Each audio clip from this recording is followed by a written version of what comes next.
It's time for today's Bible story, and it comes from the book of Genesis, chapter 42.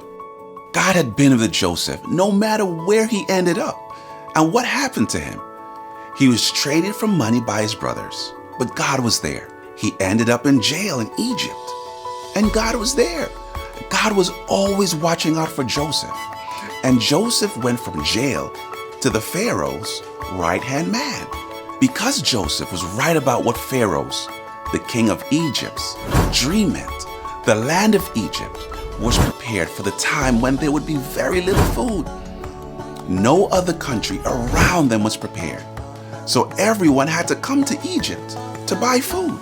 Everyone, including Joseph's own brothers, who had sold him into slavery all those years ago. Joseph was the one in charge of selling grain. So when his brothers came, Joseph recognized his brothers right away, but they did not know it was Joseph. How could they? How could they ever imagine that the brother they got rid of so many years ago would somehow become this really powerful leader in Egypt?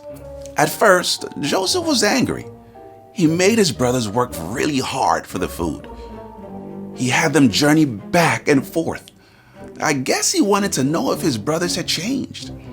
When Joseph saw that the brothers were sticking up for each other and protecting each other, Joseph couldn't be mad anymore. Even though what happened to him was awful, Joseph knew that his brothers were different people now. Joseph revealed who he was to them, and they all hugged and cried. After all those years, things were made right between Joseph and his brothers. It seemed impossible that Joseph and his brothers would make up, but their story of coming back together reminds us that God will make things right.